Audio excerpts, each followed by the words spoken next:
آئین کی قانون کی خلاف ورزی ہے، آرٹیکل فلاں فلاں فلاں فلاں فلاں جو ہے اس کو وائلیٹ کر دیا گیا ہے، ایسی چیز سپریم کورٹ آف پاکستان کے سامنے اگر ہوتی ہے تو یہ کنٹمپٹ آف کورٹ ہے، ہمیں پروٹیکشن چاہیے، سیکورٹی چاہیے، وغیرہ وغیرہ وغیرہ۔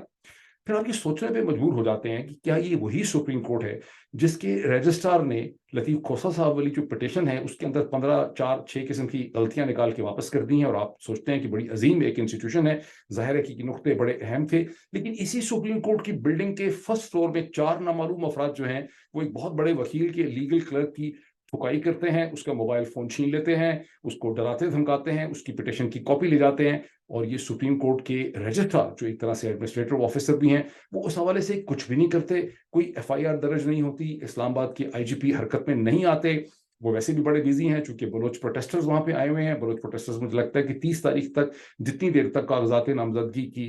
جانچ پڑتال نہیں ہوتی وہ غالباً وہیں رہیں گے، اور ان کے مطالبات جو میں نے ابھی تک دیکھے ہیں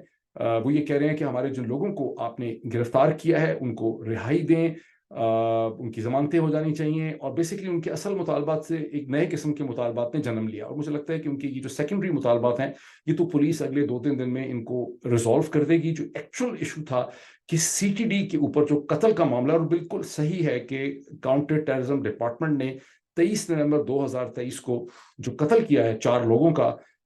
اس کا اصل جو وہ ان کی ڈیمانڈ ہونی چاہیے تھی، کیا اس کے اوپر انہیں کوئی ریلیف مل پائے گی؟ کیا سی ٹی ڈی کے لوگوں کے خلاف بلوچستان ہائی کورٹ کے کہنے کے اوپر جو ایف آئی آر بالآخر کہیں 8 یا 9 دسمبر کو درج ہوئی تھی، کیا اس سلسلے میں سی ٹی ڈی بی کے آفیشلز جو ہیں ان کی پیٹی اترے گی؟ کیا ان کی گرفتاری ہو پائے گی؟ یا یہ بھی ساہیوال کی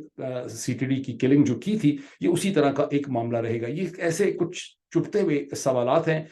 جس کے اوپر میں پہلے ایک ویلاگ کر بھی چکا ہوں، اور میری کوشش ہوگی کہ اگلے چند گھنٹوں میں جیسے جیسی صورتحال ڈیولپ کرتی ہے میں اس کے اوپر ایک اور ویلاگ کر کے بھی آپ کے سامنے لے کے آؤں۔ اب ہم اس کو دیکھتے ہیں کہ بہرحال سپریم کورٹ آف پاکستان کے رجسٹرار جو ہیں اس کے اوپر کرتے کیا ہیں کہ وہ لطیف کھوسہ صاحب کی ٹیم کو یہ کہتے ہیں کہ آپ ان جو ہماری آبجیکشنز ہیں انہیں ایڈریس کر کے 6 جنوری 2024 تک دوبارہ اس پٹیشن کو لے آئیں۔ جب میں یہ تاریخ دیکھتا ہوں، اس لیے میں نے آپ کو کہا تھا کہ یہ تاریخیں ذہن میں رکھیں کہ الیکشن کمیشن آف پاکستان کاغذات نامزدگی کی جانچ پڑتال کر رہی ہے، اسکروٹنی کر رہی ہے، کب؟ 25 دسمبر سے لے کے 30 31 دسمبر تک، اور اس کے اوپر جو اپیل کا ٹائم پیریڈ ہے وہ کون سا ہے؟ 1 جنوری سے لے کے 3 جنوری تک، جس میں آپ آبجیکشنز کو کریں گے، اور عمران خان کے وکیل کو پٹیشن، یعنی عمران خان جن کی کنوکشن ہے اور جس کنوکشن کے خلاف سپریم کورٹ کے سامنے ایک اپیل آئی ہے، یہ اپیل تو بڑی اہم ہونی چاہیے، اس ملک کا ایک چھوٹا سا کہہ دیں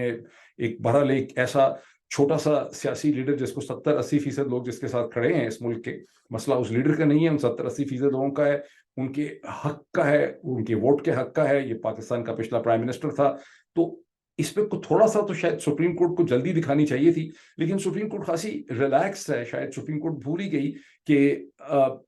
8 فروری کو پاکستان میں الیکشن ہونے ہیں،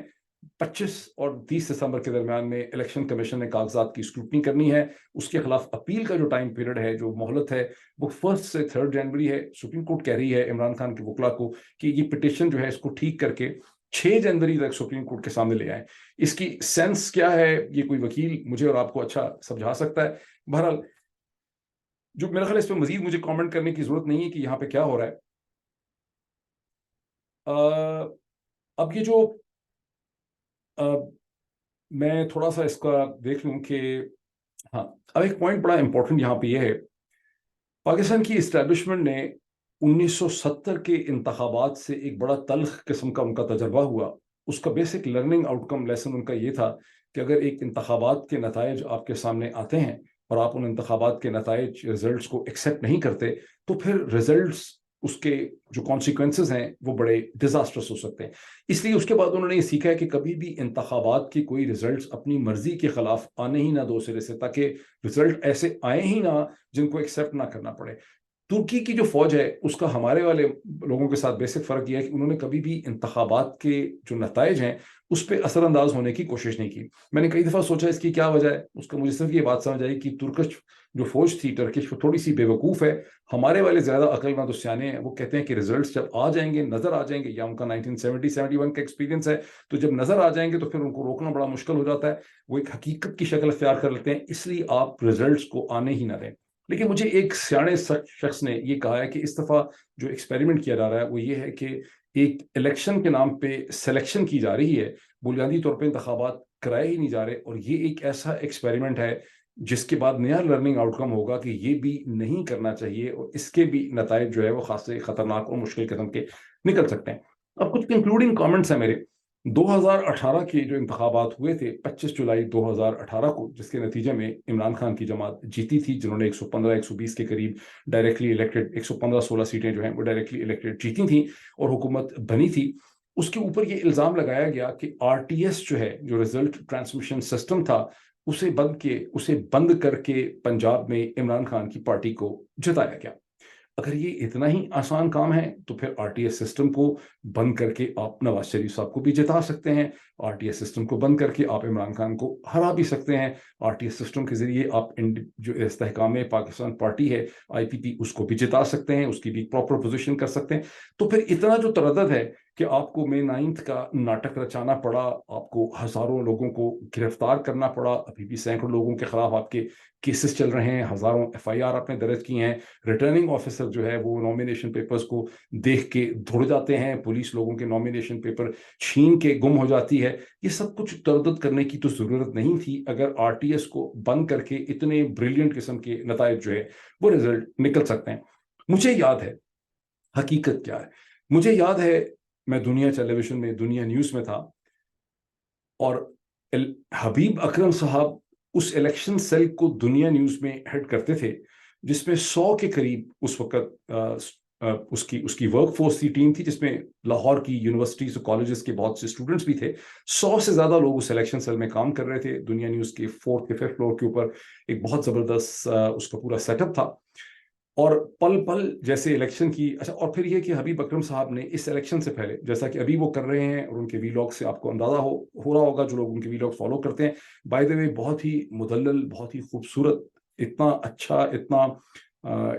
اتنا جامع، اتنا کمپریہنسو قسم کا جتنا ویلاگ حبیب اکرم کرتے ہیں شاید ہی کوئی کر سکتا ہو، اور اس کی زبان بھی اتنی معیاری ہوتی ہے کہ آپ کو اردو سیکھنے کا موقع ملتا ہے۔ لیکن آپ کو ان کی ویلاگ سے اندازہ ہوا ہوگا کہ گزشتہ کئی دنوں سے وہ پاکستان کے مختلف ڈسٹرکٹس کا، اور جو پولیٹیکل کانسٹیچوئنسیز ہیں، جو الیکٹورل ڈسٹرکٹس اور کانسٹیچوئنسیز ہیں، اس کا وہ ایک دورہ کر رہے ہیں، ٹرپ کر رہے ہیں، اور ایک اسیسمنٹ کر رہے ہیں کہ کس کانسٹیچوئنسی سے کون جیتے گا۔ 2018 میں بھی انہوں نے ایسا ہی کیا تھا، اور اس کے نتیجے میں انہوں نے اپنے ایک ریزلٹس کی اسیسمنٹ دی تھی کانسٹیچوئنسی بائی کانسٹیچوئنسی، جس میں انہوں نے یہ کہا تھا کہ تحریک انصاف کوئی 100 سے 110 کے قریب سیٹیں جو ہے وہ جیت سکتی ہے۔ تحریک انصاف نے جو اپنا اسیسمنٹ دی تھی، ڈاکٹر شہباز گل نے میرے ہی ایک ٹی وی پروگرام کے اندر اسیسمنٹ دی تھی کہ تحریک انصاف جو ہے وہ کوئی اندازاً 120 کے قریب سیٹیں جو ہے وہ جیت سکے گی۔ ان دی ایونچویلٹی میرا خیال ہے تحریک انصاف نے 115 یا 116 ڈائریکٹلی الیکٹڈ سیٹیں جیتی تھیں، جس کی وجہ یہ تھی کہ کراچی جو اربن ایریا تھا اس کے ریزلٹس ڈرامیٹک طور پہ بڑی جلدی آنے لگ گئے۔ اربن ایریاز میں ریزلٹس جلدی آتے ہیں چونکہ وہاں پہ لاجسٹک ایشوز نہیں ہوتے۔ پنجاب میں ریزلٹس دیر سے آتے ہیں کیونکہ دیہی علاقے، رورل ایریاز ہوتے ہیں، اور ووٹوں کے ڈبے ڈبے جو ہیں ان کو پہنچتے ہوئے دیر لگتی ہے۔ تو جب ہم اس الیکشن کے سیل پہ تھے تو رات کے 11 بجے صورتحال یہ تھی کہ کراچی کے ریزلٹس، جہاں تحریک انصاف 14-15 سیٹیں جیتی نظر آ رہی تھی، وہ ریزلٹ سامنے آ گئے۔ اس سے پہلے جتنے بھی سروے تھے، جیسے خود عقیل کریم دیدی کی ٹیم میں بھی ایک سروے کرایا ہوا تھا جو انہوں نے مجھ سے اس وقت شیئر کیا تھا، جس کے حساب سے تحریک انصاف، حالانکہ ہمارا یہ اسیسمنٹ تھی میڈیا کی کہ تحریک انصاف 5-6 سیٹیں نکالے گی کراچی سے، عقیل کریم دیدی صاحب نے مجھے یہ کہا تھا کہ ہم نے اپنا انالیسس کیا ہے کہ یہ 9-10 سیٹیں نکال سکتے ہیں، اینڈ وی ور سرپرائز، اور ہمارا خیال تھا کہ جس سروے کی یہ بات کر رہے ہیں یہ فلاڈ ہے۔ لیکن جب 14-15 سیٹوں کی شکل ڈیولپ ہو گئی کراچی کے اندر، اور یہ ریزلٹس رات کے 9-10 بجے کے قریب، تقریباً 10-1 بجے کے قریب یہ واضح ہونے لگ گئے، تو یہ وہی ٹائم تھا 10 اور 11 بجے کے درمیان جب پنجاب کے اندر result transmission system RTS suddenly بند ہو گیا۔ جب RTS بند ہوا اس وقت پنجاب کی جو ریزلٹس اور نتائج ہمارے سامنے آ رہے تھے، ان تمام حلقوں سے تحریک انصاف سبقت لے رہی تھی۔ یہ پہلی دفعہ نہیں، میں نے بتایا، میں اپنے ٹیلی ویژن پروگرام کے اندر، 92 نیوز کے اندر، دنیا نیوز کے اندر بہت دفعہ یہ بتا چکا ہوں، اگر میں نے اس پہ کچھ ویلاگس کیے ہیں میں اس پہ بھی بتا چکا ہوں، میں نے اس کے حوالے سے درجنوں ٹویٹس بھی اس زمانے میں کیے تھے۔ تو اس ریزلٹ ٹرانسمیشن سسٹم پہ اس سے پہلے کہ اس کے اوپر PMLN اور PPP کھپ ڈالتے اور شور مچاتے، جو الیکشن کے 48 گھنٹوں کے بعد انہوں نے مچانا شروع کیا، جو ایک اشارہ تھا، ان کو کہیں سے اشارہ آیا جب انہوں نے مچانا شروع کیا، اس ناچیز نے اس پہ بہت شور مچایا۔ میں نے اس کے اوپر درجنوں ٹویٹ کیے، میں نے اس پہ کھپ ڈالی، میں نے اس پہ ٹی وی پروگرامز کیے، میں نے اس کے اوپر ویلاگ کیے، بیکاز میرا انالیسس یہ تھا کہ RTS سسٹم کو بند کر کے تحریک انصاف کی 20-25 سیٹیں جو ہیں پنجاب کے اندر ماری گئی ہیں، بہت کم بھی کر لیں تو 15 سے 20 کے درمیان سیٹوں کو اس سٹیج کے اوپر مارا گیا تاکہ تحریک انصاف کو بے ساکھیوں پہ رکھا جائے، اسے مجبور کیا جائے کہ اس کو دوسری جماعتوں کے ساتھ مل کے حکومت بنانی پڑے اور اس کے پاس سمپل میجورٹی نہ ہو۔ جو میرا جو شور و واویلا تھا وہ ایک پرنسپل فیکٹر تھا جس کے نتیجے میں ایک انکوائری مارک ہوئی۔ اس انکوائری کو پرائم منسٹر کی عمران خان کی سائٹ سے سینیٹر اعظم سواتی جو ہے اس انکوائری کو لیڈ کر رہے تھے۔ اس انکوائری میں بہت سی ایجنسیاں بھی انوالو تھیں۔ اس انکوائری کی پروگرس جو ہے میں سینیٹر اعظم سواتی کو ملتا رہا۔ سرینا ہوٹل کا جو اس کا اس کی ایک لابی ہے باہر جہاں پہ گراسی پیچ ہے، مجھے اس جگہ کا نام بھول رہا ہے، جہاں بریک فاسٹ کے لیے لوگ اکٹھے ہوتے ہیں، وہاں میری ان سے اکثر میٹنگ ہوتی تھی۔ 2 یا 3 دفعہ میں نے ان سے میٹنگ کی اور انہوں نے مجھ سے رزلٹ شیئر کیے کہ کیسے جو بھی حقائق سامنے آ رہے تھے کہ ایسا ہے، مطلب یہ شروع میں ہمارا یہ خیال تھا کہ چیئرمین نادرا جو ہیں ان کا اس کے ساتھ، کیونکہ وہ PMLN کے اپوائنٹی تھے اور تھا کہ شاید انہوں نے اس میں کوئی گند کیا ہے، لیکن چیئرمین نادرا سے میری بات تو نہیں ہوئی تھی، لیکن چیئرمین نادرا نے مجھے بالواسطہ طور پہ ایک میسج بھجوایا۔ انہوں نے کہا کہ میں کیٹیگوریکلی آپ کو ری ایشور کرتا ہوں کہ یہ جو کچھ بھی ہوا ہے اس کے ساتھ چیئرمین نادرا کا کم از کم کوئی ہاتھ نہیں ہے، یا آپ اس کو ضرور ایکسپلور کریں، کسی اور نے ضرور کچھ کیا ہے لیکن چیئرمین نادرا نے اس کے بارے میں کچھ بھی نہیں کیا۔ اور یہی چیز، اسی نتیجے پہ سینیٹر اعظم سواتی بھی پہنچے تھے۔ یہ انویسٹیگیشن ابھی چل رہی تھی کہ سینیٹر اعظم سواتی نے مجھے بتایا کہ پرائم منسٹر نے کہا ہے کہ ان کو یہ کہا گیا ہے کہ اس کو روک دیں۔ تو جو میں نے اس سے پوچھا کہ کیا وجہ ہے تو وہ بہت زیادہ بات نہیں کرنا چاہتے تھے۔ کچھ انہوں نے مجھے تھوڑا سا بتایا، کچھ مہینوں کے بعد انہوں نے مجھے باقی بتایا، اور وہ پکچر یہ تھی کہ پاکستان کی اسٹیبلشمنٹ کی طرف سے پرائم منسٹر عمران خان کو یہ میسج ملا کہ آپ تو پرائم منسٹر بن چکے ہیں، اپنے ہی الیکشن کو آپ کیوں متنازع بنا رہے ہیں، کیوں گڑے مردوں کو اکھاڑ رہے ہیں، اس سے بڑی کنٹروورسی پیدا ہوگی، بڑی بحث چھڑ جائے گی، تو RTS کی اس انکوائری کو بند کر دیں۔ اب میں اس کا تمام تر یعنی سوچنے کے لیے آپ کو اوپر چھوڑ دیتا ہوں کہ اس کا کیا مطلب تھا اور اس سے آپ کے سامنے کیا آپ کو بات سمجھ آتی ہے۔ اس وقت اس سٹیج کے اوپر میں سمجھتا ہوں سپریم کورٹ پاکستان کے سامنے بنیادی طور پہ 2 ٹیسٹ ہیں، لٹمس ٹیسٹ ہیں۔ ایک یہ کہ کیا تحریک انصاف کو بلے کا نشان ایز اے سمبل ملے گا، اس کی بہت سگنیفیکنس ہے، میں پہلے آپ کو ایکسپلین کر چکا ہوں۔ اس کی ایک سگنیفیکنس تو یہ ہے کہ تحریک انصاف کو ایک سیاسی جماعت کی حیثیت سے الیکشن لڑنے ہی نہیں دیا جا رہا، ان کو ایک انڈیویجول ڈسپیریٹ الگ نمائندوں کی حیثیت سے، آزاد امیدواروں کی حیثیت سے الیکشن لڑنے پہ مجبور کیا جا رہا ہے، جس سے کہ ایک پاکستان کی سب سے بڑی سیاسی جماعت کی جو انٹیگریٹی ہے، اس کی جو ایک اینٹیٹی ہے وہی ختم ہو جاتی ہے، اور اس کے ہر انڈیویجول آزاد امیدوار کی حیثیت سے جیتنے والے کو آپ مینج کر سکتے ہیں اور اسے کسی اور بھی سیاسی جماعت PMLN PPP IPP کے اندر جانے میں مجبور کر سکتے ہیں۔